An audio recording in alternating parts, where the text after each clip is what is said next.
আমাদের অফিস দেওয়ার মূল উদ্দেশ্য হচ্ছে মানুষকে ঠকানো। ও শালা, এটা শুধু তুমি আর আমি জানি, এটা তো পাবলিকে জানে না। সবার সামনে এইভাবে বলবি না, ঠিক আছে? আমরা যারা ফ্রিল্যান্সিং সেক্টর থেকে করতে চাই আর্ন, আমাদের নেই কোনো মান সম্মান।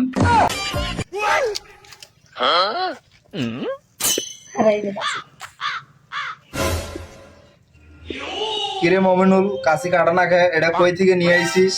লো বাজেটের উদ্বোধন তো, তাই পাশের দোকানে সেলুন থেকে নিয়ে এসেছি গাছে।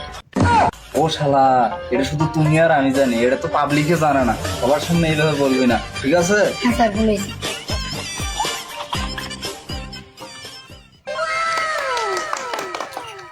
সিদ্দিক, মমিনুল, এইদিকে আসো তো।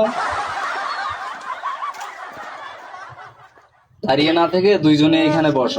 স্যার, এখানে তো চেয়ারই নাই, আমরা বসবো কোথায়? আসলে এটা লো বাজেটের অফিস তো, তাই এখনো সেইভাবে চেয়ার টেবিল কিছু করা হয়নি। তবে আমরা আস্তে আস্তেই সবকিছু করব, সমস্যা নেই। জি স্যার, বুঝতে পারছি। তোমরা কি জানো এই অফিস দেওয়ার মূল উদ্দেশ্য কি? না স্যার, আমরা জানি না তো।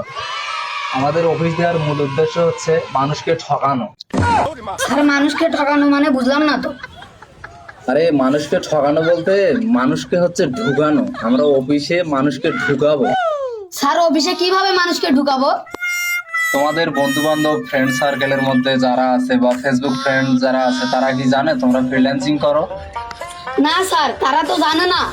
তাহলে তাদেরকে বোঝানোর জন্য তোমাদের ফেসবুক আইডির সামনে পিছনে সবখানে শুধু ফ্রিল্যান্সার লাগাবা।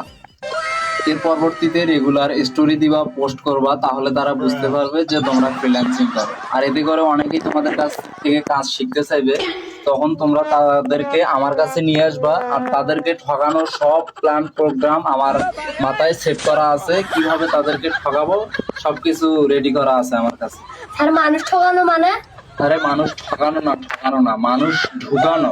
আর সব থেকে বড় বিষয় হচ্ছে তোমরা মানুষের কাছে খুঁজে খুঁজে নক দিবা যতক্ষণ পর্যন্ত তারা তোমাকে ব্লক না দেয়। কারণ আমরা যারা ফ্রিল্যান্সিং সেক্টর থেকে করতে চাই আর্ন, আমাদের নেই কোনো মান সম্মান।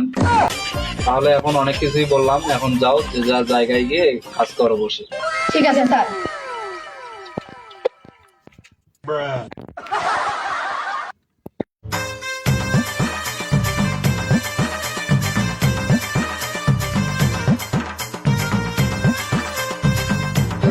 আসসালামু আলাইকুম। ওয়ালাইকুম আসসালাম। আপনি কে? আপনাকে তো ঠিক চিনলাম না।